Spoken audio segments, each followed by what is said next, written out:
Hello and welcome back to the Indian Wisdom Podcast. I'm your host, Dr. Raj Balkaran. More importantly, you are looking for informative, entertaining, inspiring wisdom bombs that you can use in your everyday life.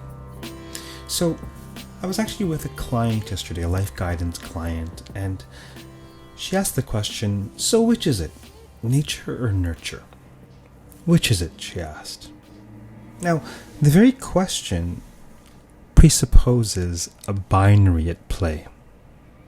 It's in the consciousness of either this or that, either this or that. Is it this? Is it that?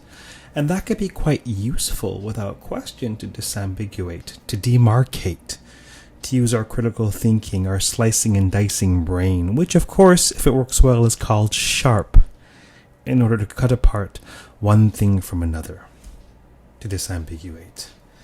But life is complex. It's multivalent.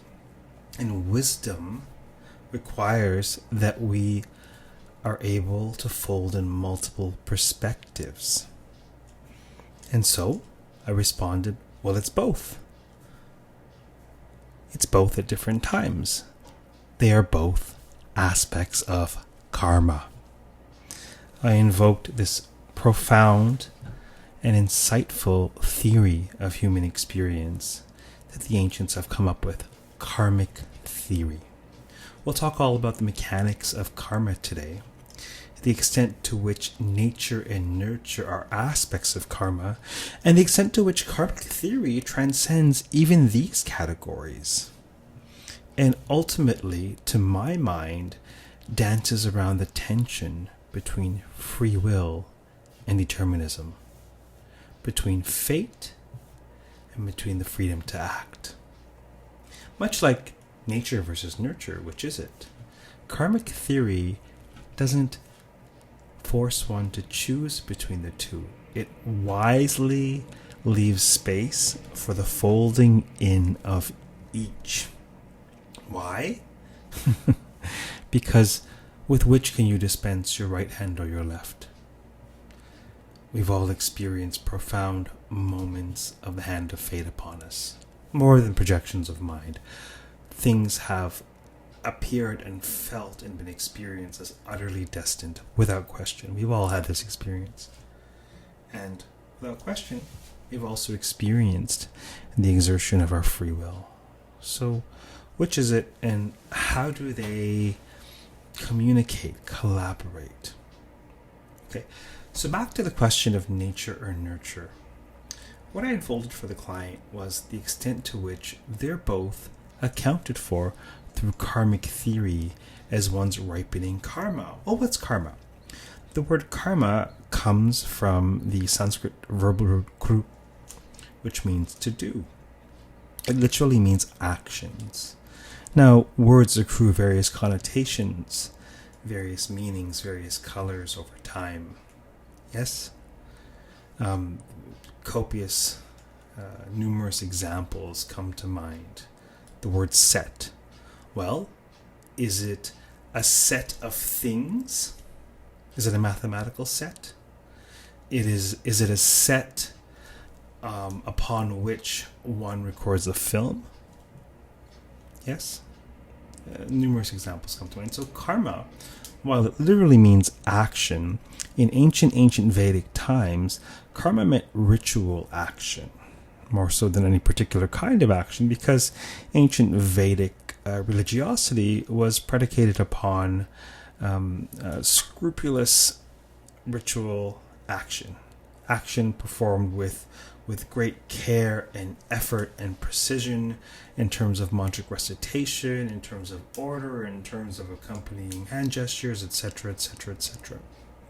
So action meant specifically, technically pertaining to the Vedic ritual. Now, throughout the history of Indian religions, karma comes to primarily mean something else. Something that doesn't really come from originally the ancient Vedic Indo-Aryan worldview, but it comes from a powerful revolutionary set of ideas that gets folded in to the Vedic worldview. That is the theory of karma, the theory of reincarnation, the theory of rebirth, samsara. So powerful is this idea, or series of ideas. So compellingly does it address the human experience that it becomes the dominant worldview across South Asian traditions, across Indic religions, if you will, across Hinduism, Buddhism, Jainism, Sikhism. And it is so compelling a worldview, the notion of karmic theory, reincarnation, rebirth, that it has been adopted by a great many, even in the West, who may otherwise identify as Christian or spiritual but not religious, etc., etc., etc. Okay, it is a fascinating theory, the theory that we've all been here before, and we will all return here again.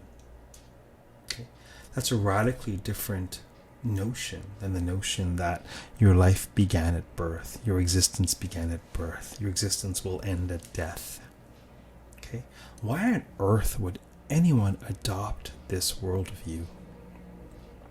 What's in it for them? What does it account for? Well, overarchingly, I'd say there are three phenomena that this theory aims to address. One, the idea that we meet up with people with whom we seem to already be connected.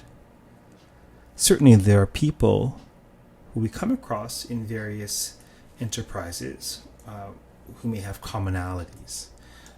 We join a hockey team, someone else enjoys playing hockey, enjoys hockey cards, or etc., etc., is an avid watcher of hockey games, and etc., etc. They're really into the culture. So there's that commonality. It's explicable that one would connect over common interests. Having said that, there are individuals whose paths we cross who feel very familiar, very connected, and our minds scramble to understand why that would be, because it is not as if they come from a particularly similar socio-cultural circumstance. They might be from a very different background, a different age, a different gender, etc., etc., different culture, and yet click, we feel as if there's a coming home, as it were. We feel as if this person feels familiar. There's instant comfort. Yes. And we've all had these sorts of experiences and these sorts of relationships. There are relationships which we invent and reinvent. And then there are relationships which we discover according to karmic theory. Well, how could we discover them? Well, they already exist. How could they already exist? Well, these are people with whom we've transacted before in previous lifetimes, in various incarnations, in various bodies, in various circumstances. We've interacted with them before. And we've taken birth in part to exhaust our karma, exhaust the interaction remaining with them. Okay? So one overarching idea that supports this theory, or otherwise put, one overarching phenomena that has inspired this theory, is the mystery of human connection. Above and beyond this, there is the utter mystery of human proclivity. You know, we all have different temperaments. Some of us are more introverted, extroverted. Some of us are more, you name it, right? There are various elements of personality, of penchant, that populate the human experience. But some of us have very, very specific draws and skills and interests. A gentleman born and raised in New York City from a white Anglo-Saxon Protestant background. And they have an interest in and an utter knack for Vedic astrology. And they become an incredible, fairly famous in their niche astrologer. And those who are from Indic origin, who are interested, are studying with this person who is prima facie a Westerner. Now, there are, for example, one watches American Idol. There are talent shows where we see very young people with extraordinary talent, not just loosey-goosey, musicality and the like, right? But people who are able to play the guitar, play the violin, play the piano at a very young age. Well, of course, we can chalk it up to perhaps some combination of manual dexterity and musicality. But we've all seen, very young singers command a stage, singing opera, the likes of which would take decades to learn, to attain such presence, such command, such control of tone and pitch and rhythm. So there's no dearth of examples of individuals who possess remarkably learnt behaviors, seemingly innately. Okay, so this is a second overarching bucket, if you will, that karmic theory depends on or accounts for, however you want to think of that. Third, I would say, is suffering. The problem of suffering, this pesky little problem of suffering, which plagues the human experience, the human condition. What is it for? What is it all about? How do we make sense of suffering? Karmic theory posits that suffering can be attributed to previous karmas. So the word karma is a little bit ambiguous. So let us disambiguate the word karma in terms of the different kinds of karma. Karma means action, yes. In this context, it means both the actions you undertake and karma, i.e. the principle of karma, which governs the human experience. The idea is that we are all participating in a field, a karmic field, if you will, governed by the principle of karma. Comparable to third law of motion. For every action, there's an equal and opposite reaction. Comparable to that, we have this metaphysical idea that for every action, there is an equal and opposite reaction upon the agent. The difference being that, unlike conventional time-space, the ripening of the action is not instantaneous. And it doesn't really cohere to the regular laws of causation. The idea is that there is a karmic field that is soil for the fructification of our karmic consequences. As we reap, so shall we sow. Other way around, actually. As we sow, so shall we reap. But I think you get the idea. As we plant, so shall we harvest. Now, it is a simple, but rather, to my mind, elegant series of ideas that, based on the experiences that we have occasioned others, those are experiences that somehow cling to us in some sort of strange metaphysical version of quantum entanglement. Now, I'm not positing necessarily that the quantum field holds the answers to spirituality. There's some who may say yes, there's some who may say no. Who knows, frankly.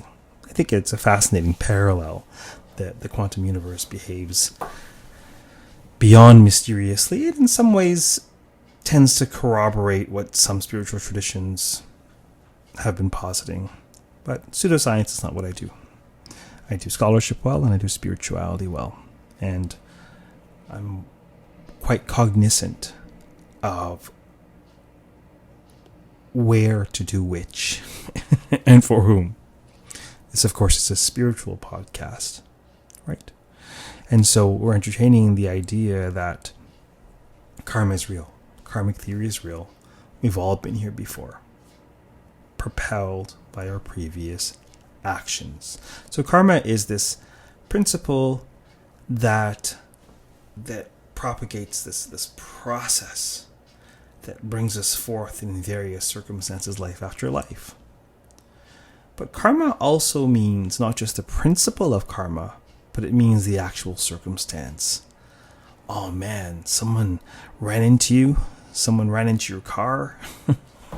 That's bad karma, man. Well, what does that person mean? What they're talking about is karma, i.e. the ripening circumstance. Okay, so this karma, the principle, and to use the technical Sanskrit term prarabdha, the karma that is fructifying in your field of circumstance. So, from the perspective of karmic theory, your nature, your swabhava, the proclivities and skills with which you were born, present at birth, in the process of fructifying, these are your prarabdha karma, right? You're presently fructifying karma, the fruit of your previous actions.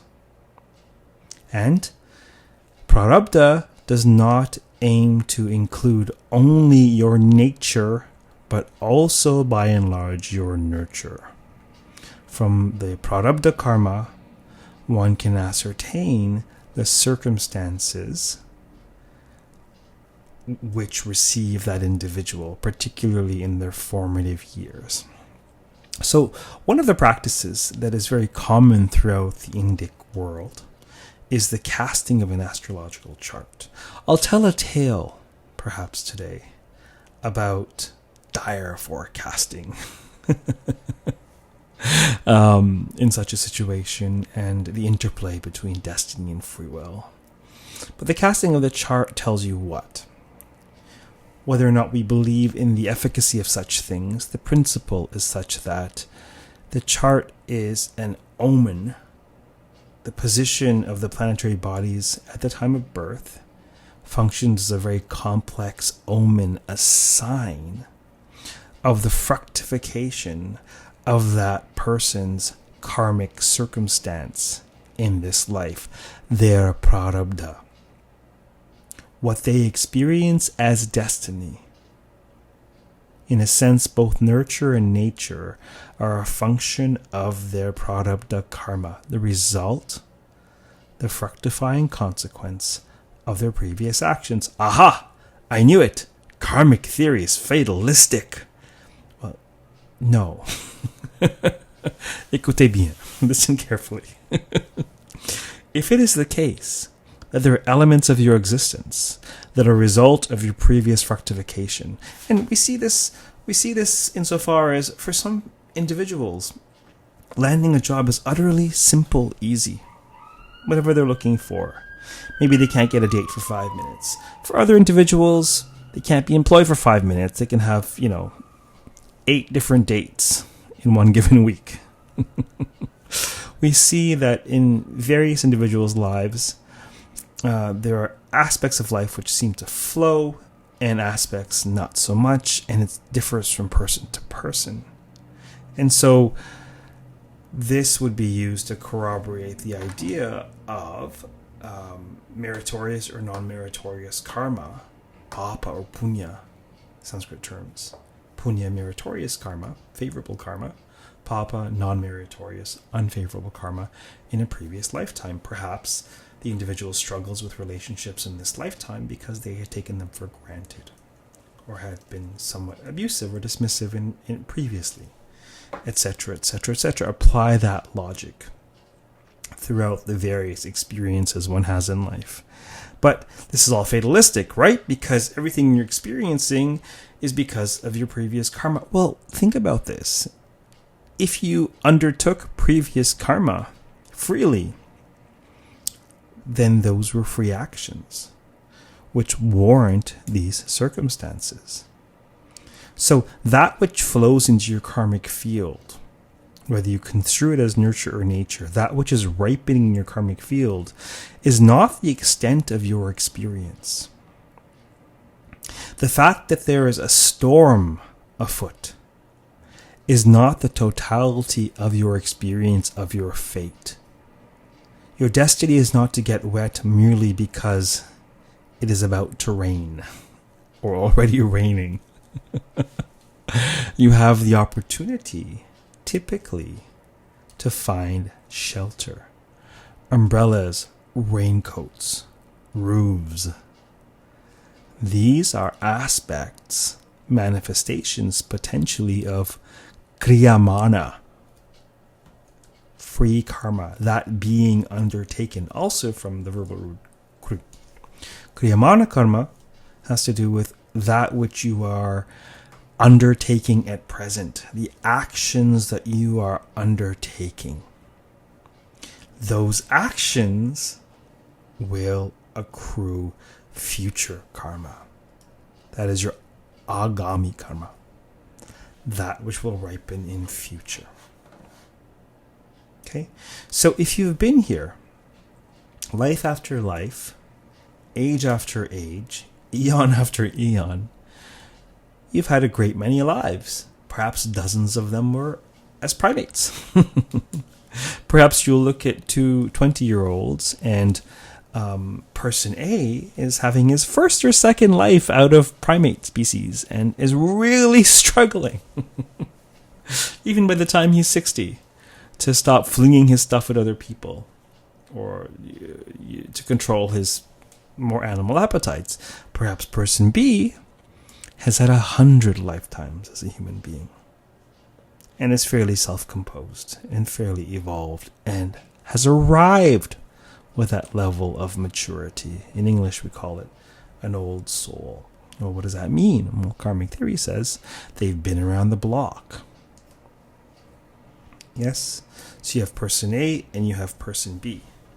And they perhaps have had different karmic antecedents, so they're in different situations. Okay? But they both have the power to choose. And that power to choose will create karmic results for the future.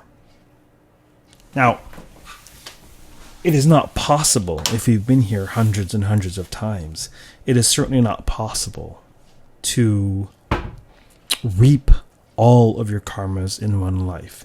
Your prarabdha is that which is destined, scheduled to ripen in this life. But there's a massive storehouse of all of the karmic residue, of all of the actions you've ever undertaken. Since you were an amoeba, perhaps. Who knows? That is your sanchita, the amassed karma. It's your storehouse of all of the karmic residues, the portion of which ripening in this life is your prarabdha. But you still have the power to exert your kriyamana, your free will action. And that will necessarily result in future fructifying agami karma. Now, this theory explains the sticky situation in which we all find ourselves, pushed and pulled by the ripening of our prarabdha, ignorant of the massive heap of sanchita to be exhausted over gods know how many lifetimes. Exerting our kriyamana in response to our circumstances, for good or for ill, creating agami or future karma, and so the cycle continues ad infinitum, forever, if allowed. So, karmic theory, as rich as it is insofar as explaining and accounting for the human experience, it is merely the diagnosis of classical Hindu thought, classical Indic thought. This is the diagnosis. This radically different worldview that stems from renouncer tradition says, hey, this whole cycle, this karmic cycle of samsara, of birth and death and rebirth, over and over and over and over again, this cycle, this is the cage. You're trapped. The goal of human experience is to, in the words of Queen, break free. I want to break free. Indeed. And so much so that the breaking out of this, the goal of this, in classic Hindu thought, is called moksha. Moksha is the cessation of the cycle of birth, death, rebirth of samsara, And it comes from the verbal root much, which means to free. It literally is seeking freedom from the bondage of cyclical existence. And that freedom is accompanied by, or even occasioned by, awakening. It is our blindness which perpetuates the roles we play in the stage of life. All the world's a stage indeed. And you are not just one actor. You've been many, many actors in many different roles. And once you have gained the requisite wisdom and awareness and insight, you can pierce beyond the mask of who you think you are, and even beyond the mask of who you think others are, and see that all of this is the play of the eternal self. This whole cyclical creation has been engineered for the sake of education. Education not of an intellectual sort so much, of a spiritual sort. Material creation is the greatest wisdom school ever created. We've all been enrolled, whether we like it or not. Some of us move on to different grades and levels, and some of us retake the same, grade 3 math, grade 7 biology, whatever it is. Whatever the lesson we're stuck on. Some of us have to retake that placement test over and over and over again, for none of the tests are pass-fail tests. All of the tests are placement tests, to see which level of the matrix, as it were, to unlock next for your continued growth. Now, the issue is that there are aspects of your actions which are free, that you're freely undertaking. And there are aspects which are not actions, they're reactions, they're responses. The greater your wisdom, the greater your capacity to discern, the greater your ability to see, to abide in witness or see your consciousness, to adopt the language of the Yoga Sutras, the greater your ability to choose, because the more freedom you have from the reactive self, the impulsive self, the instinctive self. How many of your actions have you truly chosen? And how many of your actions were not actions at all? They were merely reactions to stimuli based on learned responses, based on habits. Yes, this is the nature of karmic theory. Which of your actions are born of circumstance? Which are instruments of destiny? If you are destined to have a job, karmic theory isn't saying that all jobs are destined. It's saying that some are open. Some elements of your life are destined. Not everything is destined.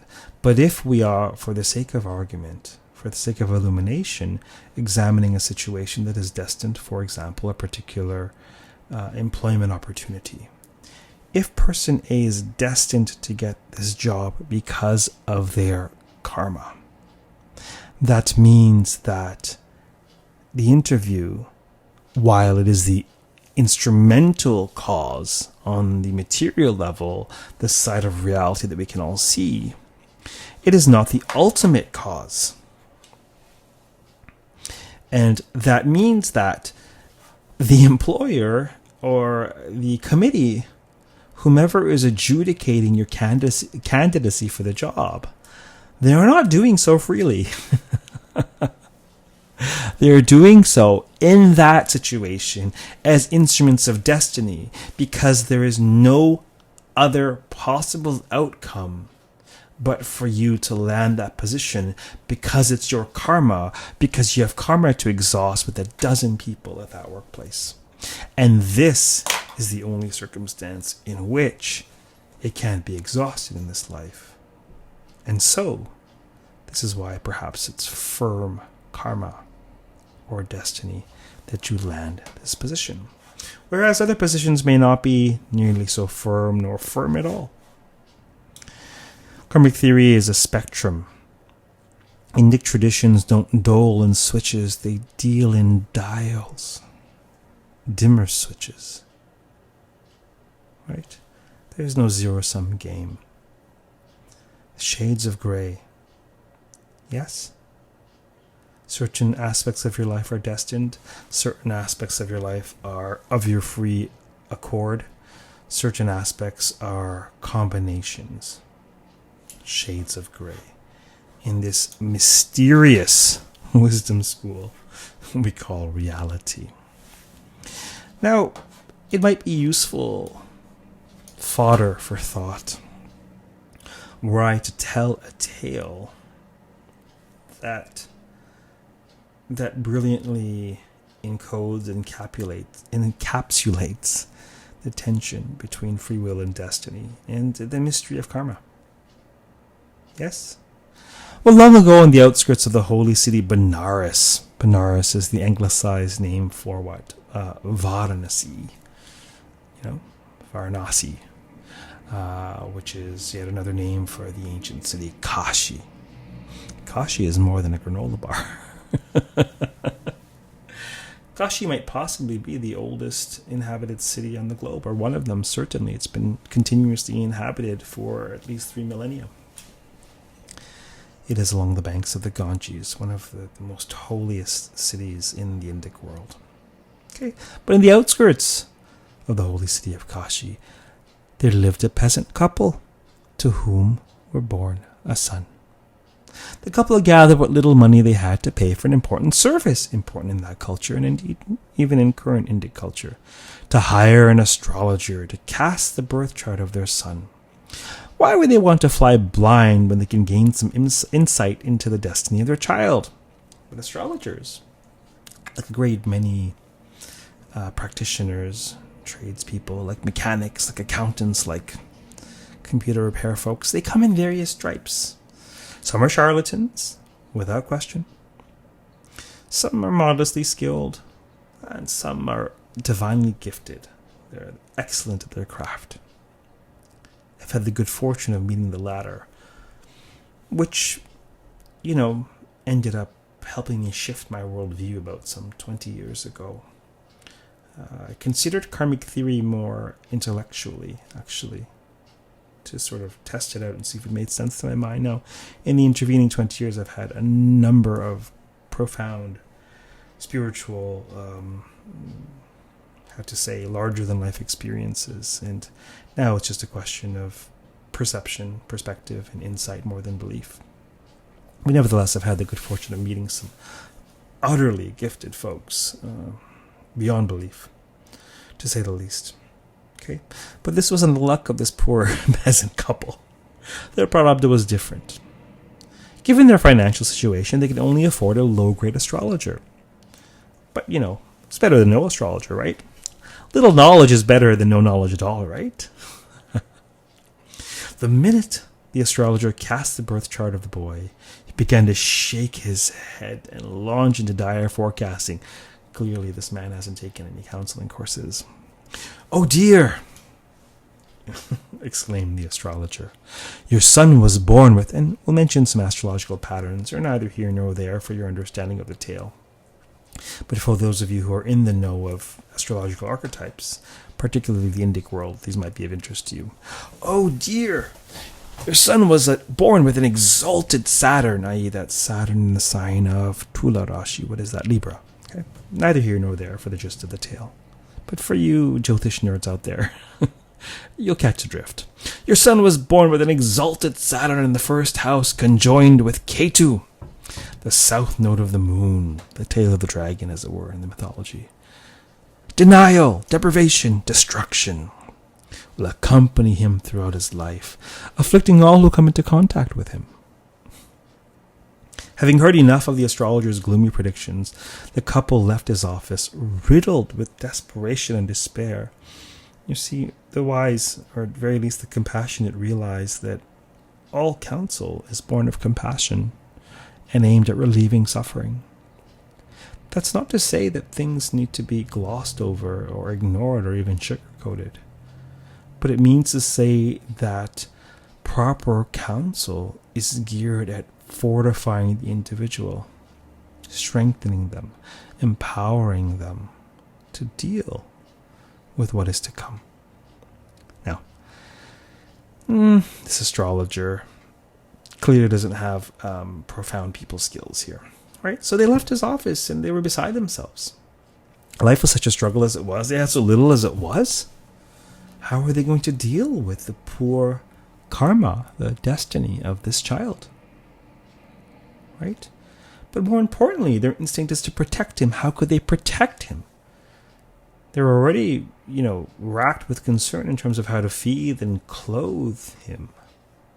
But how could they possibly protect them from this dire fate? And so day in and day out, they were just beside themselves, racking their brains in terms of what they could do. After much torturous deliberation, they came to, an excruciating, agonizing decision. They would offer their son into the holy Ganges so that his sins may be purified, and he would be spared the life foretold. They wrapped him with care, walked the long journey to the holy city Kashi, and went into the great Kashi Vishwanath temple, the temple of Shiva, ancient, powerful temple to Lord Shiva on the banks of the Ganga. They offered a prayer to Shiva and asked him to protect their son's soul as they made this dreadful decision. They made this painful offering, kissing their child lovingly, miserable at what they are about to do. They placed their child into the river. Now, perhaps contemplate at some point, at the end of the tale, are they undertaking free karma? Is this kriyamana? Is this prarabdha? Is this their destiny? More on this at the end of the tale. Offering a prayer of penance and protection to the holy Ganges, they offer their son into the river. Soon after being submerged, a child was swallowed by a great fish and carried in his belly down to the bottom of the river. To his great surprise, the child's ears were filled with the powerful voice of Shiva himself. What was Shiva doing?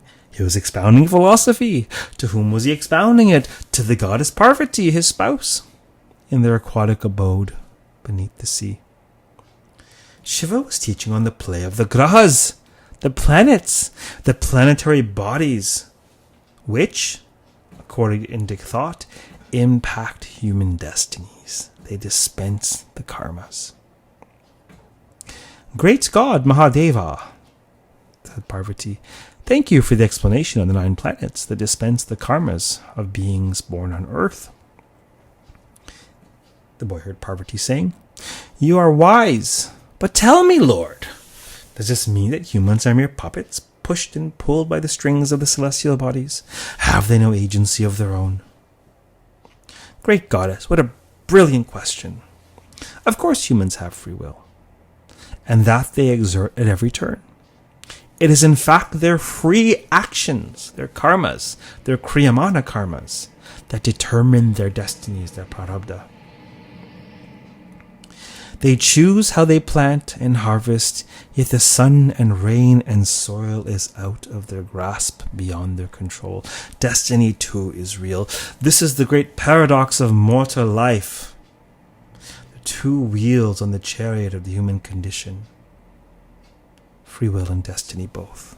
It's a paradox. It can't be reconciled by mere intellectual slicing and dicing.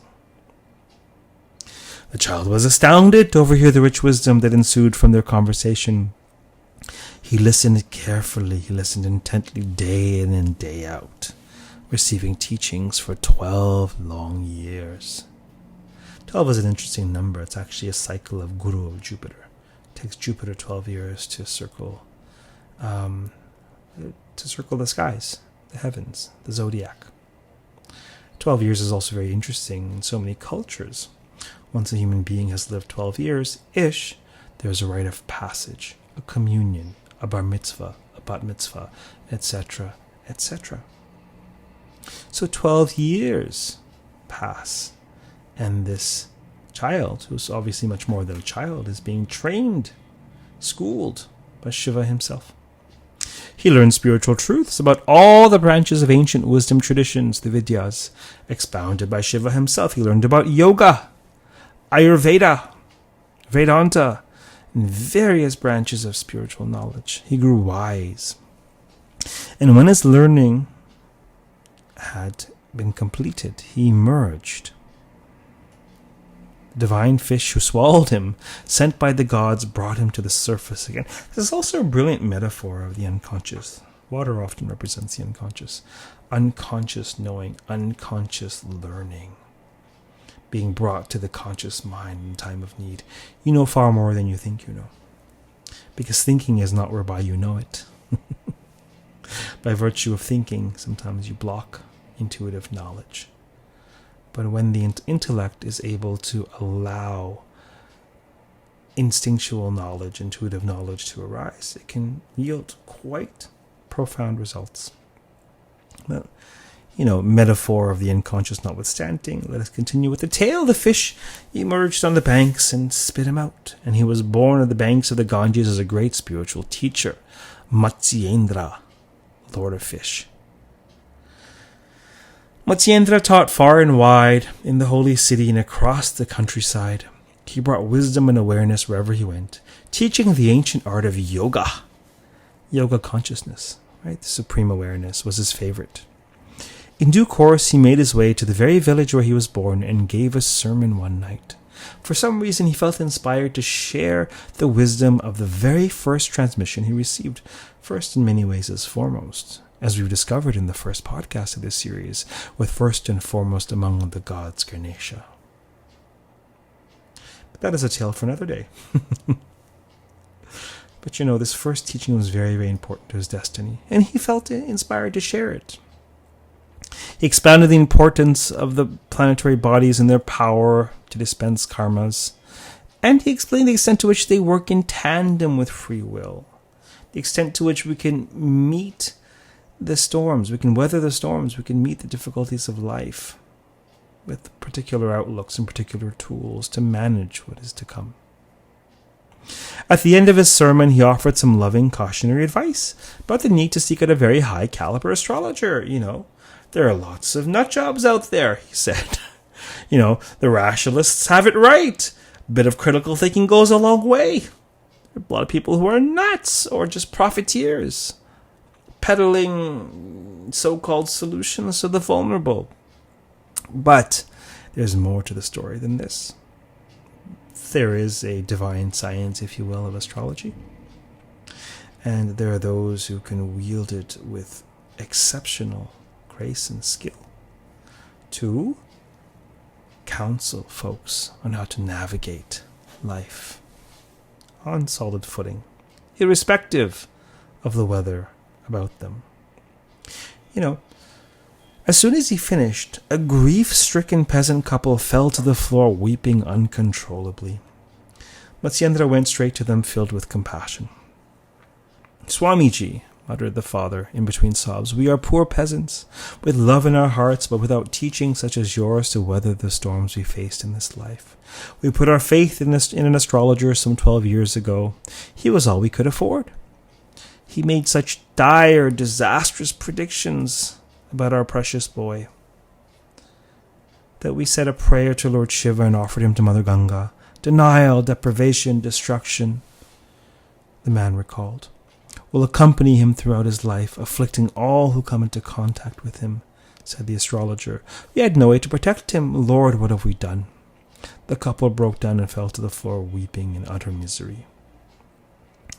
Matsyendra's eyes were opened, and through his inner divine sight, he knew exactly who these people were. "Mother, Father, you have done nothing more than fulfill your destiny, and to help me fulfill mine. It is I who you discarded so lovingly in the ocean. I was carried down by a fish to the bottom of the sea, where I was schooled by Shiva himself. This is all part of the divine play. The astrologer was right in a sense, but he lacked the wisdom to understand, to interpret properly that my destiny was to be a great yogi. Denial, indeed, but self-denial. My deprivation is with intention. I don't starve, I fast. I fast in the name of yoga. And wherever I go, I destroy the erroneous thinking of others as I hope I have destroyed yours on this day. Grieve not and arise anew to meet and greet the son your great karma has borne. What does he mean by this? The story is ambiguous on purpose. Was it their kriyamana which created this? Was this their prarabdha? Was destiny at play? Were they always meant? Were they destined to meet with such an ill-equipped astrologer? Destined to surrender their son to the mighty Ganga? Destined to have him be schooled by Shiva himself for some great purpose? Astonished and relieved, Matsyendra's parents blessed him, and they then took him as their guru, so he could bless them also. The great Lord of Fishes continued to this day teaching. He's continued his mission.